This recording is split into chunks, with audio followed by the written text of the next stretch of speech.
La cuestión sobre lo que el mundo es aún no ha sido resuelta. Misterios del mundo expandido. En biografías. Abraham Abulafia con Mario Sabán.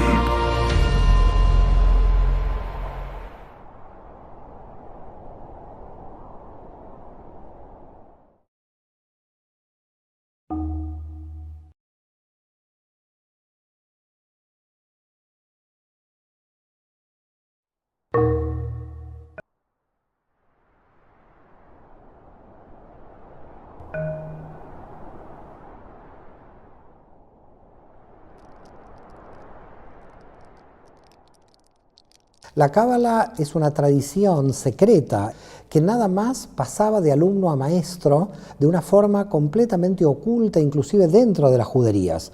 Muy poca gente, prácticamente nadie, conocía el tema de la cábala.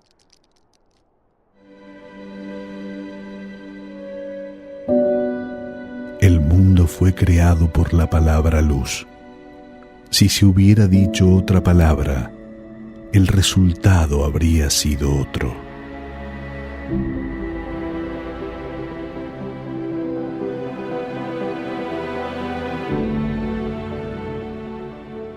¿Tiene poder creador la palabra? Uno de los hechos más significativos en la historia de la cábala ocurre en el siglo XIII, cuando un rabino español cree descubrir el poder oculto y creador que hay detrás de las palabras. Esta sabiduría oculta parece ser la que obtuvo Moisés en el monte Sinaí y la misma que le permitió separar las aguas del Mar Rojo.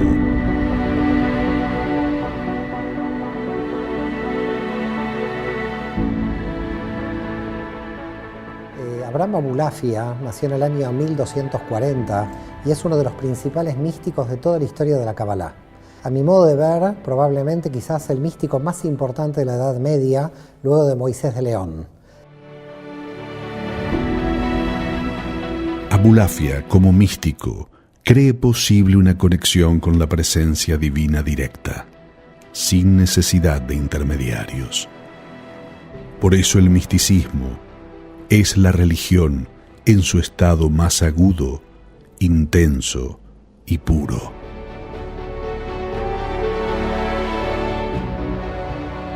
Cada uno es Mesías de sí mismo. En el cristianismo hay un concepto muy similar cuando se habla que todos conforman el cuerpo de Cristo. Están todos hablando del mismo tema. Si todos conforman el cuerpo de Cristo o todos conformamos la idea del Mesías, es que cada uno de nosotros tiene una actividad divina. Lo que hizo Abulafia es divinizar al ser humano, darle el poder de elevación hasta Dios.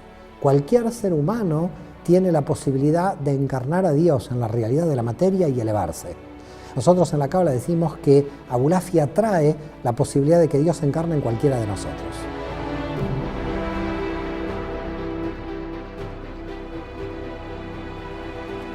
En la España medieval donde nació Abulafia, se sucedían las últimas cruzadas católicas.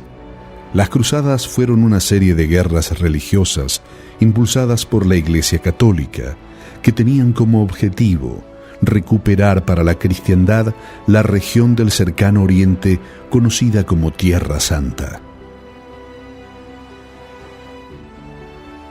Lo más importante de Abulafia es que él llegó a un punto en el análisis de las letras hebreas y del nombre de Dios que puede ser considerado como el principal artífice de lo que nosotros llamamos la gematría.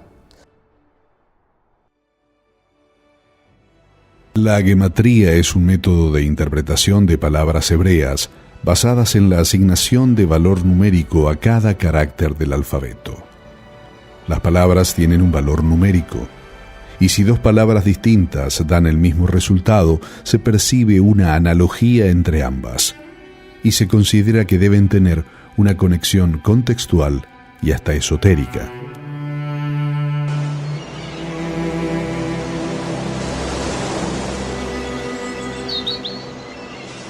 Nació en Zaragoza, en el Reino de Aragón, luego estudió en Tudela de Navarra Y de ahí a Barcelona. En Barcelona fue profesor o maestro de cábala un año. Y finalmente hizo un periplo muy largo en un viaje hacia Tierra Santa, hacia Israel. En 1260, él dice que con 20 años llegó a Acre, al actual Aco, y ahí se encontró con una gran lucha entre cristianos y musulmanes, por lo cual él tuvo que rever su viaje, salió de Israel, allí en Grecia consiguió, él dice, a su mujer. No sabemos nada de su mujer, él no nombra quién fue su mujer, no tenemos datos, quedó en el anonimato absoluto, pero lo interesante es que no sabemos dónde se ordenó como rabino, dado que actualmente en la tradición judía se lo denomina rabino. En la historia de la cábala hay mucha gente autodidacta, incluso Maimónides. En filosofía no pertenecía a una escuela determinada, porque sin duda ellos eran iniciadores de algo nuevo.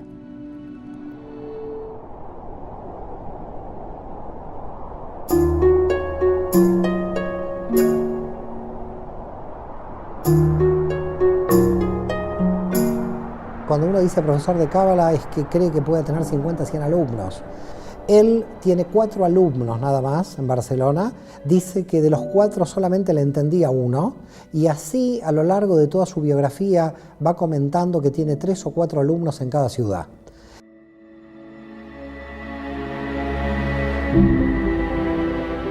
La idea fundamental que él tiene es que va a llegar el reino, que va a llegar el reino de Dios, y que como va a llegar el reino de Dios, las grandes enseñanzas de la cábala se tienen que difundir en todo el mundo. Para una difusión general, el objetivo de él, por supuesto un objetivo bastante alocado mirándolo desde la historia, es convertir al Papa al judaísmo. Por lo tanto, se dirige a Roma y en ese momento, algunos dicen que es Nicolás III, otros Nicolás IV. Nicolás III estaba como Papa en ese momento, estamos en el año 1280, se dirige a Roma y ya sabe Nicolás III de que va a entrar Abulafia a Roma y él declara que tiene que ser apresado. Y hay una famosa, no sabemos si anécdota o leyenda, por la cual Abulafia dice: si alguien quiere mi detención, va a morir. Un día antes de que entre Abulafia a Roma, Nicolás III muere. Y por lo tanto le tienen mucho miedo a la cábala práctica que tiene Abulafia. Abulafia, por supuesto, queda detenido por los franciscanos más o menos 28 días en la cárcel en Roma, luego es liberado. Ahí empieza un periplo en el sur de Italia, termina en Malta, y en Malta hace sus principales obras. Tiene más o menos 50 obras escritas, de las cuales nos han llegado muy pocas, no todas, más o menos nos han llegado entre 25 y 26 obras. Y él finalmente no se sabe dónde muere, se evapora su mensaje, su idea de biografía. No sabemos si muere en Barcelona o muere en Italia, no queda claro dónde muere.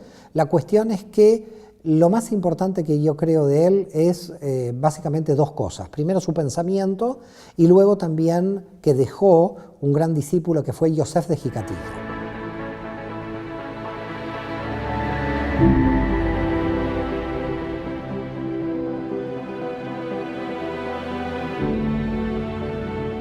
Joseph de Gicatilla fue quizá el más importante discípulo de Abulafia, autor del libro Las Puertas de la Luz. Gicatilla influyó mucho en el grupo de místicos conocidos como los sabios de Segovia, que aportaron a la escritura de quizá lo que sería el más importante libro de la cábala, que es el Zohar.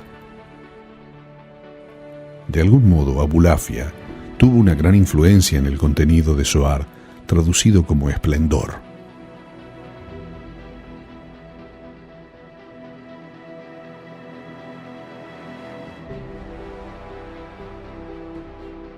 Él dice que toda la realidad se puede encontrar arquetípicamente en el lenguaje hebreo, y el lenguaje hebreo se puede trasladar a números.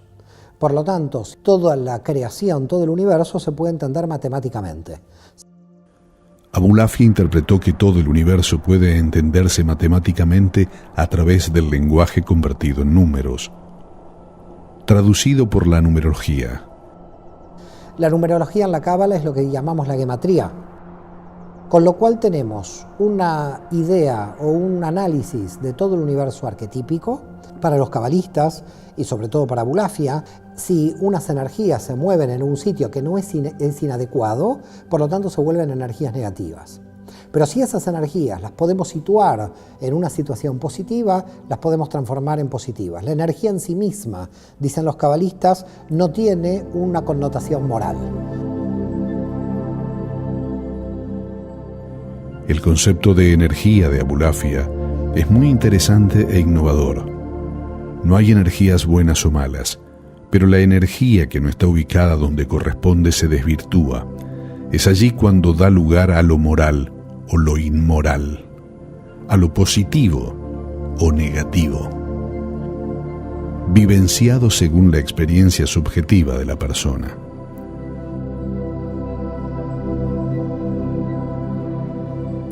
Según Abulafia, toda la energía del universo puede ser sintetizada sobre cada letra. Las combinaciones de palabras son combinaciones de energías matriciales de los arquetipos. Las letras de una palabra tienen un peso numerológico independiente de su orden.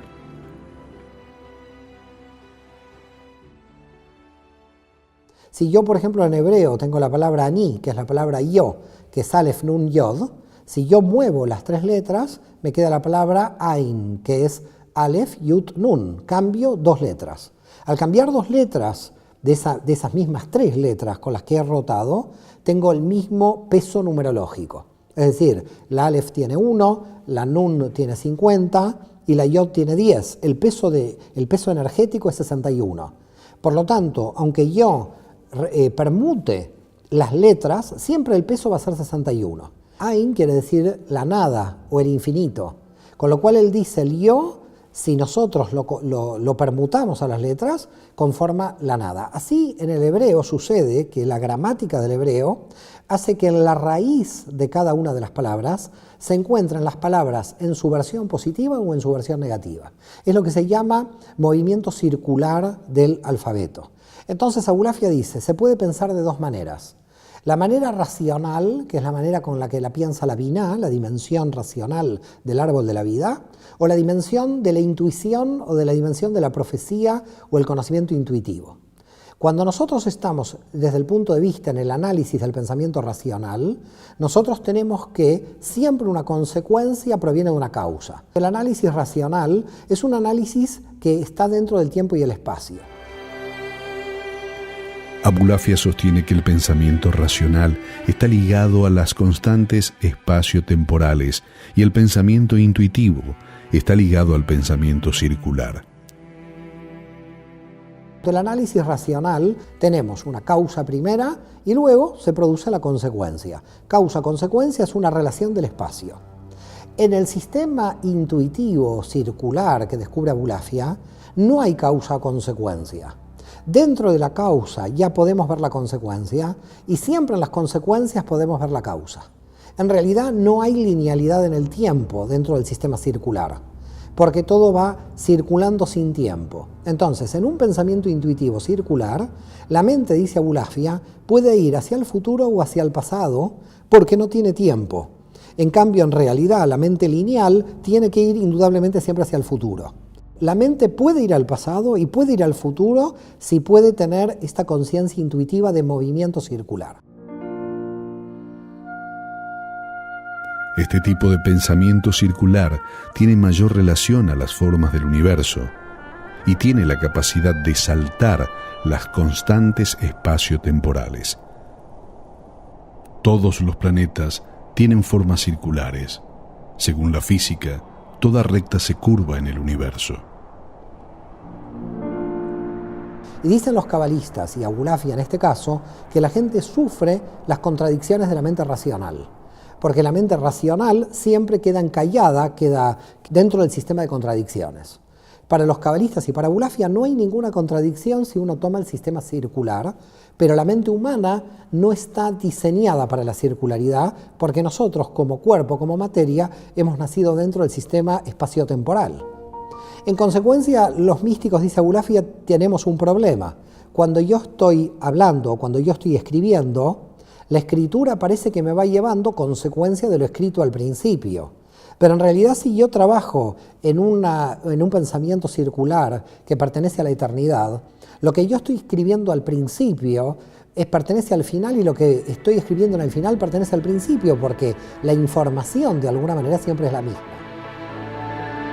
Es como encontrar que las raíces del Apocalipsis están en el Génesis, o las raíces del Génesis están en el Apocalipsis.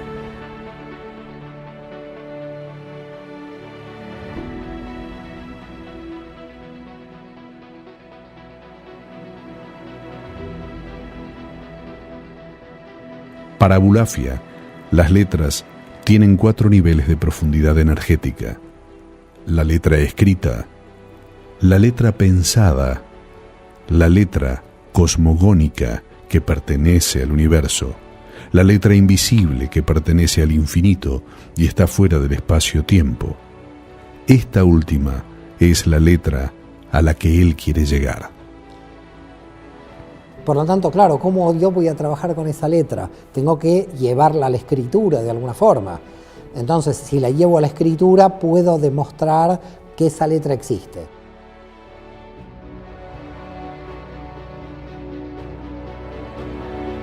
El segundo análisis que hace Abulafia, interesantísimo, es entre las vocales y las consonantes. Y es, las vocales no son letras. Las vocales son puntos o formas geométricas.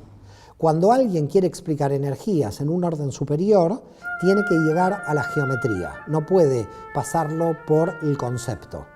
Las consonantes son muy materiales. Si tú pones muchas consonantes, la palabra no se puede casi nombrar, es imposible, necesitas vocales. Abulafia dice, las vocales son el alma de las consonantes. Y las vocales no son letras, son vibraciones, son sonidos vibracionales.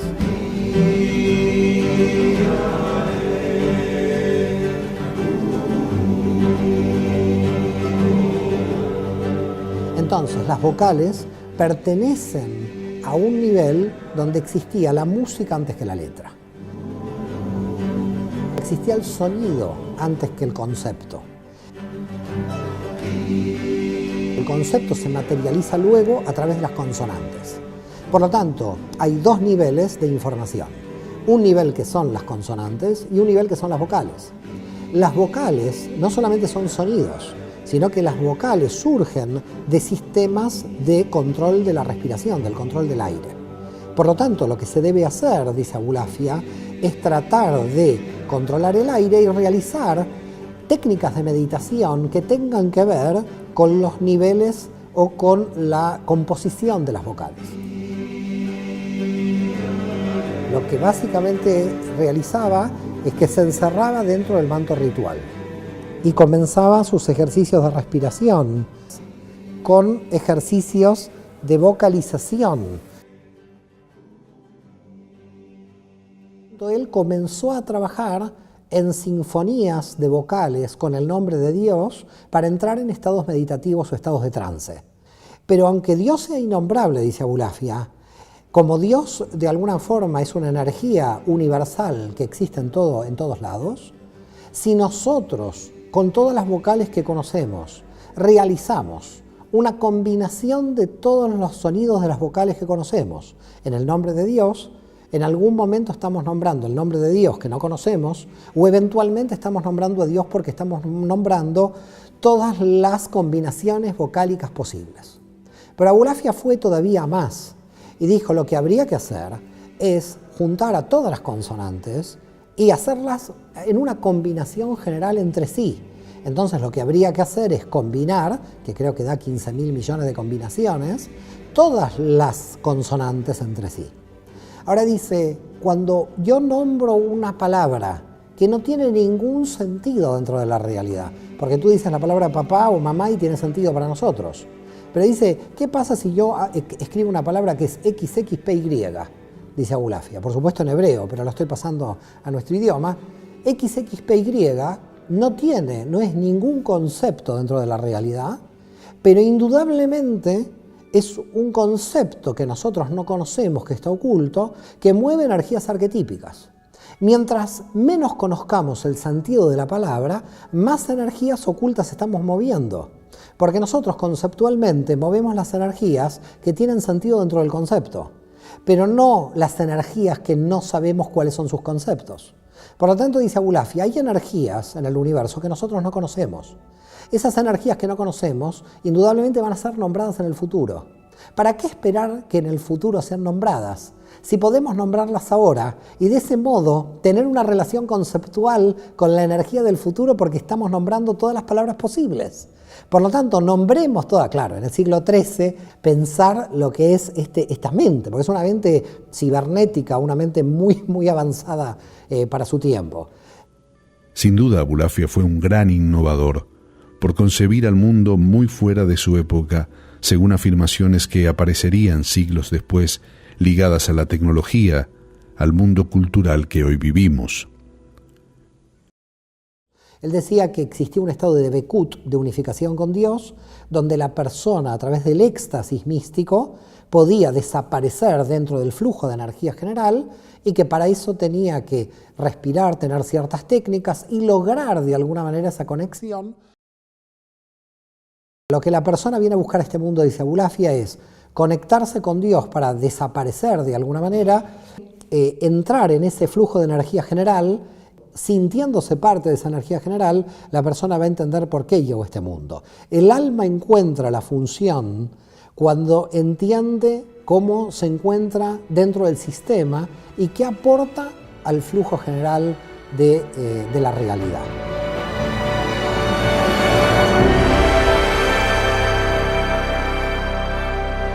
Abulafia influyó mucho sobre Ramón Llull, un místico cristiano del siglo XIV. Influyó mucho sobre el Renacimiento italiano y todavía, por supuesto, sigue influenciando mucho en todos los círculos que estamos intentando comprenderlo, porque realmente todavía tiene algunas ideas que para nosotros son incomprensibles. Abulafia ocupó su vida en tratar de descifrar los misterios del mundo para llegar a la unificación energética con el universo y con Dios. Tradición de la gente de Malta es que cuando baja mucho la niebla en Malta, dicen los isleños que tienen temor a que aparezca el alma de Abraham Abulafia. Esa es la tradición que quedó en Malta.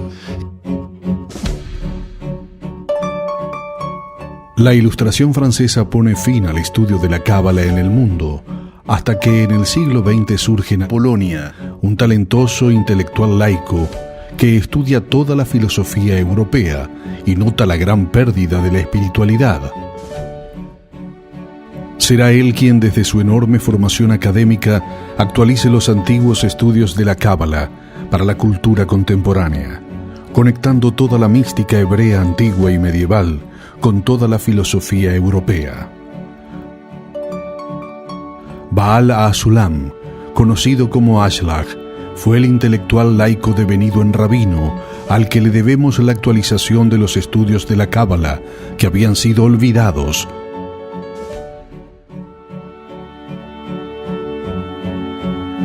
Dijo, la supervivencia biológica depende de la espiritualidad. Es la única arma que tenemos contra el control de la tecnología que nos puede destruir. Empezó a tener discípulos. Uno de los discípulos principales fue su hijo, Baruch HaShlag. De Baruch HaShlag salió otro discípulo más potente, que es Michael Lightman.